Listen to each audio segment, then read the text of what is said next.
A TV Diário do Sertão, por intermédio dos apresentadores do programa Mensagem de Esperança, Maria Vitória Albuquerque e Dimas Andriola Pereira, tem a honra de entrevistar com exclusividade o senhor Divaldo Pereira Franco, orador e médium espírita, considerado o maior orador espírita da atualidade.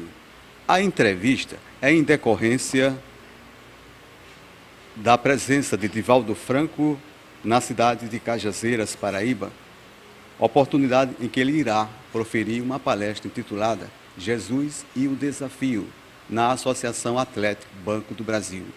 É a primeira vez que o nosso honrado palestrante, Divaldo Pereira Franco, encontra-se na cidade de Cajazeiras. Sua vinda é uma realização do Grupo Espírita Os Sirineus do Caminho e total apoio da Federação Espírita Paraibana.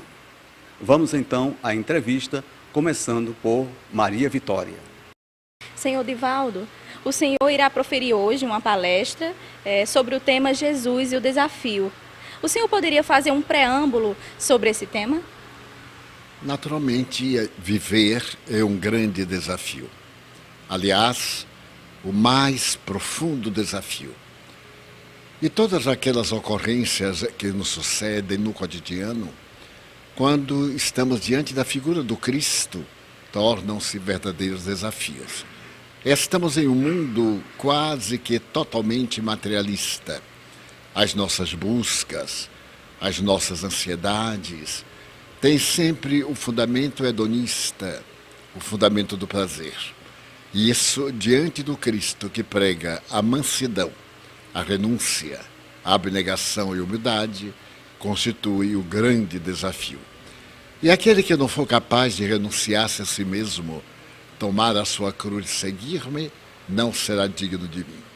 Então o desafio essencial da nossa vida é superar o ego, o orgulho, para poder seguir Jesus. Senhor Divaldo, eu já assisti em vídeo do senhor falando sobre física quântica.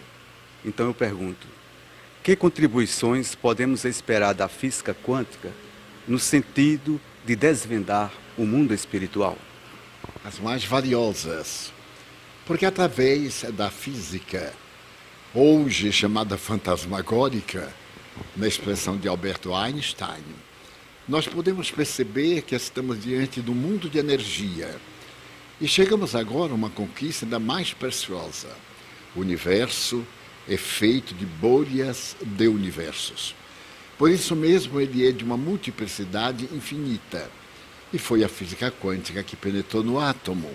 Mostrou a vulnerabilidade dessa partícula que até então era indivisível no conceito, porque na realidade era sempre divisível. E se descobriu o mundo imenso dos espaços e dos volumes materiais. Se chegou a concluir que a matéria nada mais é do que energia condensada. E a energia, por sua vez, é a matéria desassociada. Ora, isso vem demonstrar exatamente o que Allan Kardec nos falou ao apresentar o Livro dos Espíritos, quando na questão de número 23, ele interroga que é o espírito. E as entidades venerandas redarguem que o espírito é uma energia que pensa através da visão da física corpuscular. A energia é um quantum, e esse quantum pode ser sem pensamento e com pensamento. Quando é com pensamento, é uma energia pensante, é o espírito. E quando é um pensamento não vibrante, estático, é a matéria. Senhor Divaldo, atualmente, em que níveis científicos encontram-se estudos sobre a mediunidade? Em verdade, não se fazem pesquisas científicas, como seria de desejar em torno dessa faculdade extraordinária. As pesquisas de que tenho conhecimento foram realizadas pelo engenheiro Hernani Guimarães Andrade, que no estado de São Paulo criou o Instituto de Fisiopsicologia, mas ele desencarnou em idade avançada, 85 anos, deixando um grande patrimônio que pode ser rebuscado. Mas não conheço que nenhum laboratório esteja tentando fazer pesquisa da organização fisiológica da psicologia. Um grupo de psicólogos, capitaneados por um notável cientista que reside em Juiz de Fora e é mestre, tem sido feito tentativas, através do eletroencefalograma, para medir as áreas cerebrais que são afetadas nos estados de transe, no estado de lucidez, no estado anímico e no estado de faculdade de intercâmbio mediúnico. Mas são pesquisas individuais que ainda não fazem parte dos laboratórios escolares. Acreditamos que, com o avanço da biologia molecular, da física quântica e de outras doutrinas, isso será feito com muita regularidade. Aliás, nós, os espíritas, torcemos por isso. A produção do programa Mensagem de Esperança dirigiu-se a algumas pessoas que frequentam casas espíritas aqui em Cajazeiras e fez a seguinte indagação. Que pergunta você gostaria de fazer a Divaldo Franco? Nós fizemos, várias pessoas fizeram essa pergunta. Só que em função do tempo, nós escolhemos duas perguntas. A primeira foi de um jovem. E ele diz o seguinte: Seu Divaldo, o senhor, desde jovem, vê espíritos, ouve vozes. Eu sou jovem, eu também vejo espíritos, ouço vozes. O que fazer para amenizar esses sintomas que tanto me atormentam?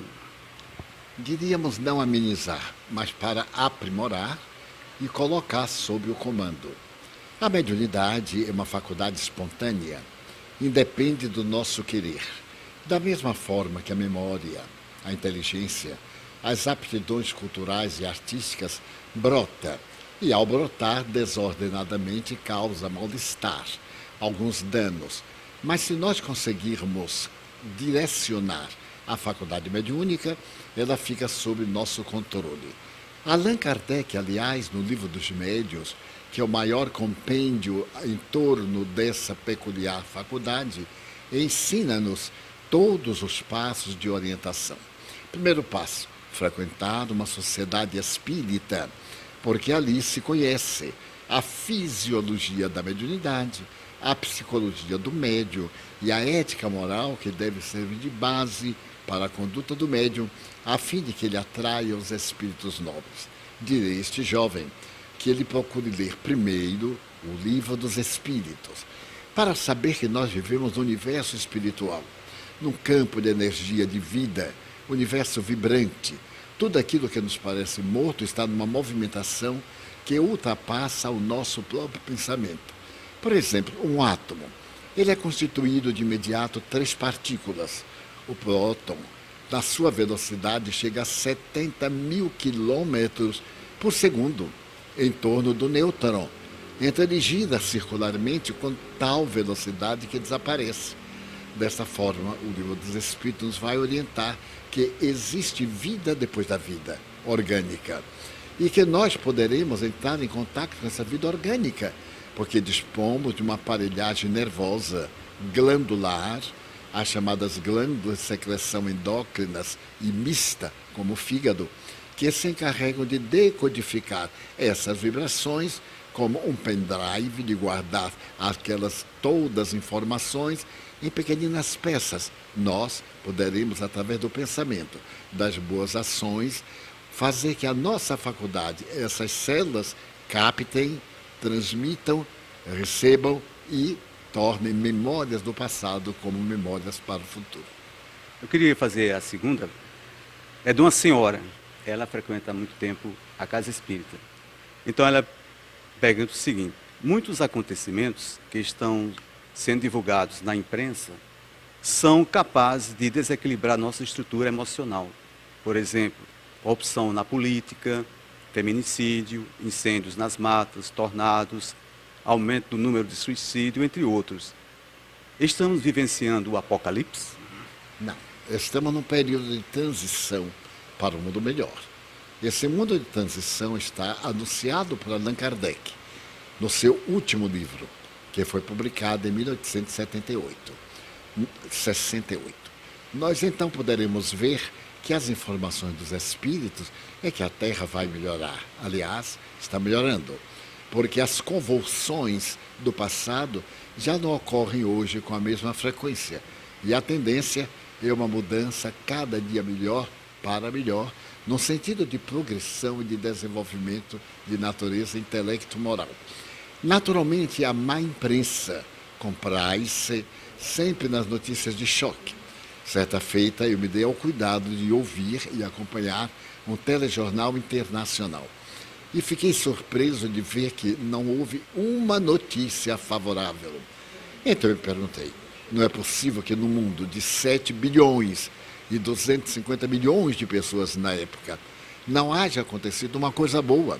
Sim, e acontecem milhares. Neste momento há pessoas abnegadas, nobres, com dignidade, pessoas lutando, trabalhando, tentando apagar os incêndios que são provocados pela maldade humana, pelo menos na selva amazônica, como em Portugal, em Espanha, como em Los Angeles, na Califórnia. Todo ano tem a calamidade dos incêndios provocados por indivíduos que são psicopatas. Os crimes estão se dando, mas a imprensa opta por fazer lavagem cerebral em nós desses acontecimentos funestos e profundamente desagradáveis. Quando nós formos imparciais, publicarmos o mal em pequenas linhas como notícia e o bem como ensinamento e propósito para o desenvolvimento moral, a paisagem muda. E já está mudando. Apesar de nós estarmos diante das redes sociais asfixiadas com as mentiras, novidades, as fake news, nós vamos observar que também são inumeráveis os casos de crianças gênios, os casos de pais abnegados, de artistas famosos que vêm a público narrar as suas dificuldades, o sofrimento da sua infância e a pertinácia com que lutaram para alcançar o triunfo. É transitório, minha querida irmã. Olhe com otimismo. A tempestade que parece degradar a vida é a maior bênção para a natureza, porque ela arrebenta os galhos, destrói as matas, mas o solo se renova e a vida enfloresce-se outra vez. Nós gostaríamos agora que o senhor proferisse uma mensagem de fé e de esperança para aquelas pessoas que estão deprimidas, passando por um vazio existencial e até com pensamento de suicídio. A vida vale a pena ser sentida em toda a sua grandiosidade. Certo dia alguém me disse que se ia suicidar. E eu lhe falei, se a vida não serve para você, dê-me sua vida. Eu trabalho com crianças de rua. Naquela época, o nosso trabalho era de crianças em área de grande risco. Levávamos para o almoço, dávamos banho, ao mesmo tempo que nós tínhamos o lar para a educação intelecto-moral. E ela ficou assustada, como eu vou dar minha vida? Não é inútil para a senhora? Eu disse, é inútil. A senhora não quer destruir a vida? Pois neste momento, a senhora morreu. Venha trabalhar comigo na construção de um mundo melhor. Venha trabalhar comigo para aqueles que querem viver. Faça um esforço gigantesco para socorrer os que têm sede de Deus e de paz. Ela sorriu, foi pensar e saiu do egoísmo para o altruísmo. Aliás, essas duas palavras são muito significativas no Espiritismo.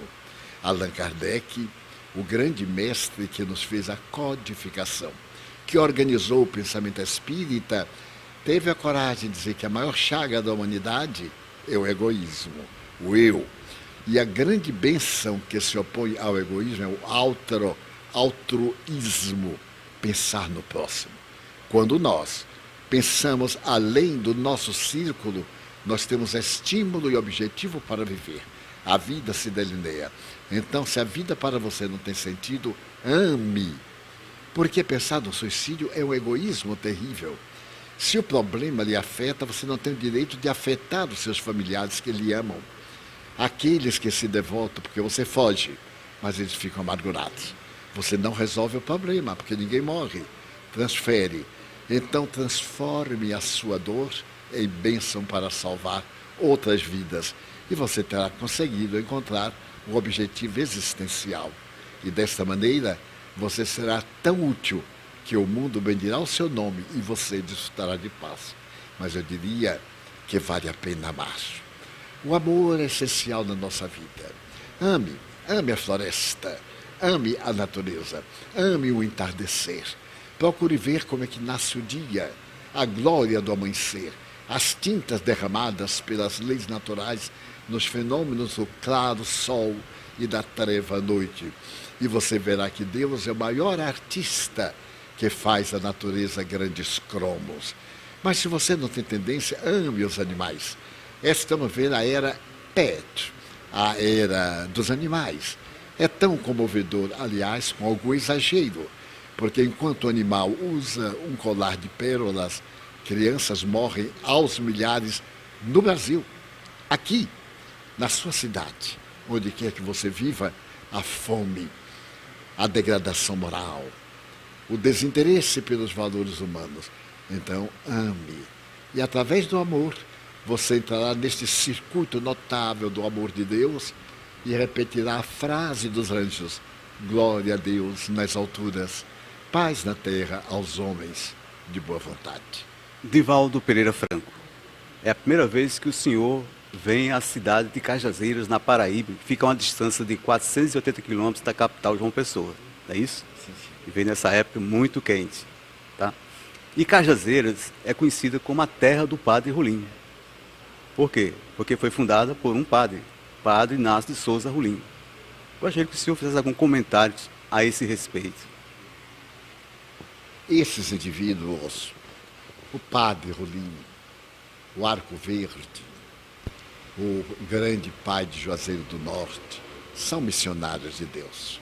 São indivíduos a quem Deus confiou a tarefa de ter uma população como sua filha. Todos nós somos co-criadores com a divindade.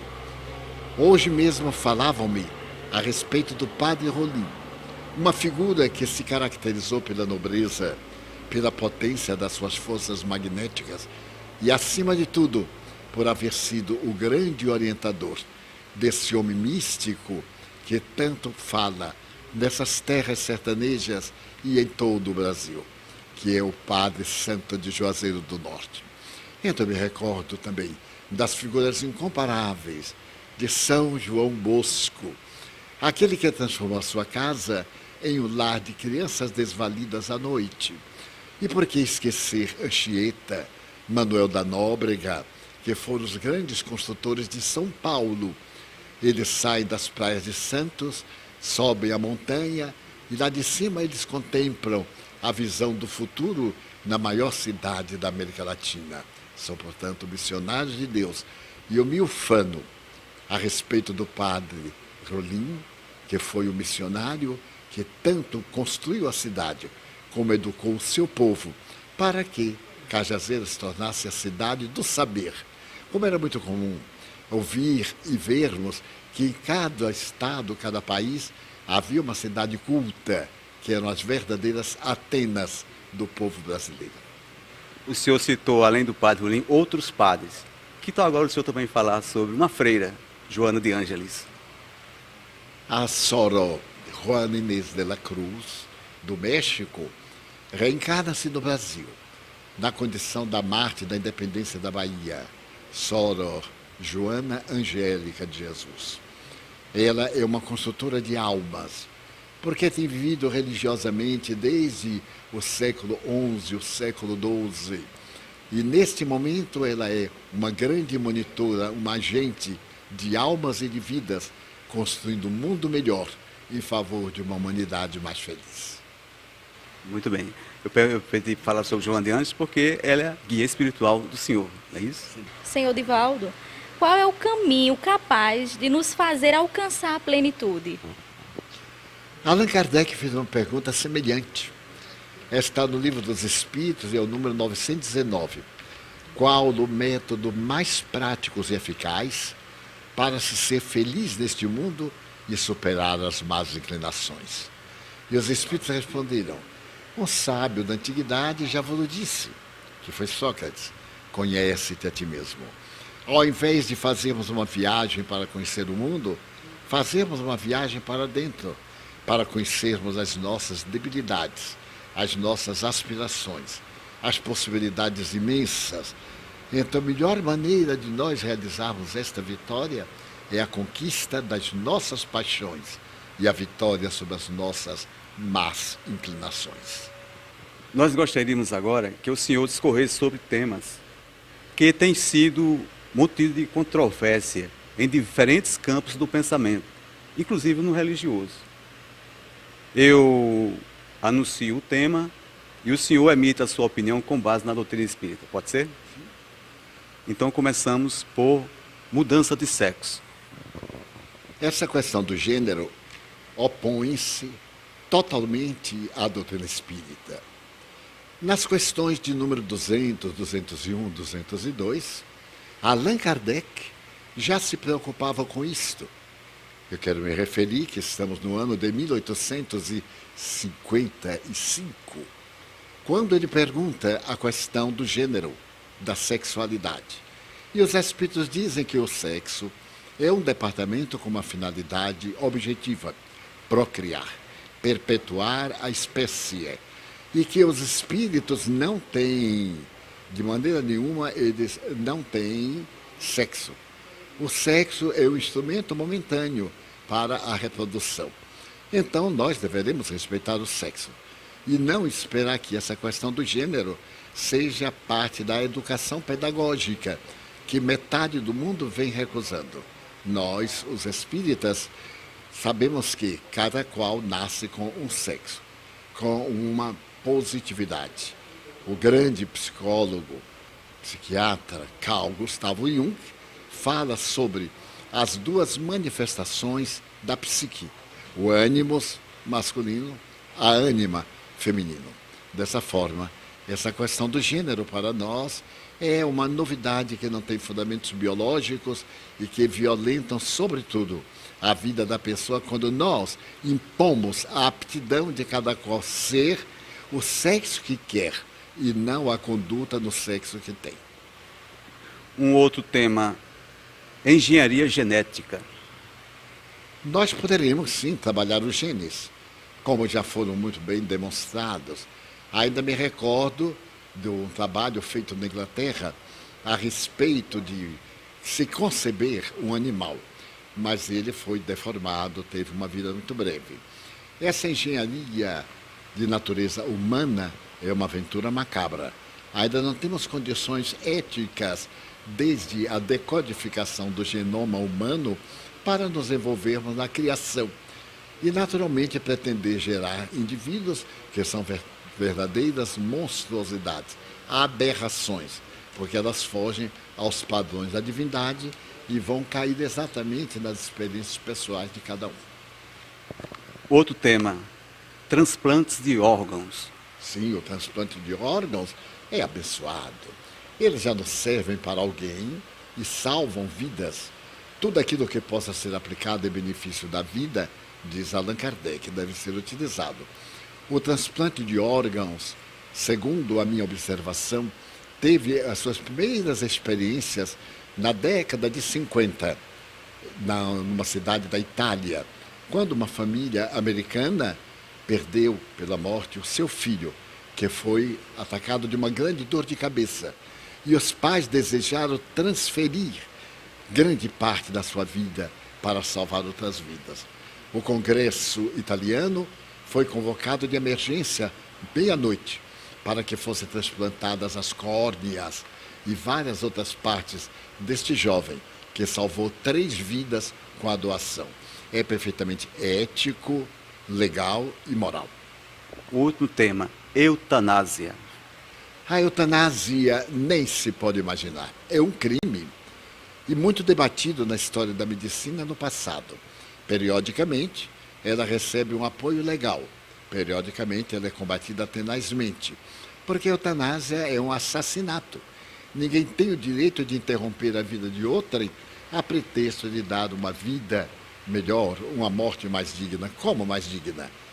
Em uma bela mensagem no Evangelho segundo o Espiritismo, o mentor assevera que às vezes o último minuto é de grande relevância para o ser que opera uma transformação interior, porque ele vai viver. A matéria que está degenerando, mas ele, como ser espiritual, vai viver. Somos frontalmente contra a eutanásia. Em nome da TV Diário do Sertão, nós estamos extremamente satisfeitos e agradecemos ao senhor por dispor esse tempo para responder às nossas indagações. Eu gostaria aqui de encerrar a nossa entrevista com uma mensagem, que o Senhor possa transmitir a todos os nossos telenautas uma mensagem, que seja uma mensagem de esperança. Essa mensagem, como disse no meio da conferência, entrevista, é o amor. Enquanto nós não amarmos, seremos apenas um amontoado de células que se reproduzem automaticamente através da lei da mitose, da divisão. Mas na hora que nós amarmos, somos cidadãos. Nós nascemos para amar. E o exemplo é Jesus Cristo. Amai-vos uns aos outros, como eu vos tenho amado. Se você deseja a felicidade, cara amiga, gentil amigo, seja você quem ama. É natural, todos nós anelamos pela reciprocidade, mas nem sempre conseguimos. Ame. Deixe pelo seu caminho marcas positivas. Não permita nunca que ninguém se afaste de você sem que leve de você um pouco de ternura, de bondade, de alegria de viver. E agradeço, profundamente sensibilizado, a paciência dos nossos teleouvintes, desejando-lhes plenitude e paz. Muito agradecido ao senhor Divaldo Pereira Franco. Que o Senhor possa abençoá-lo e iluminar no seu caminho. Obrigado a todos da TV Diário do Sertão, em especial do programa Mensagem de Esperança.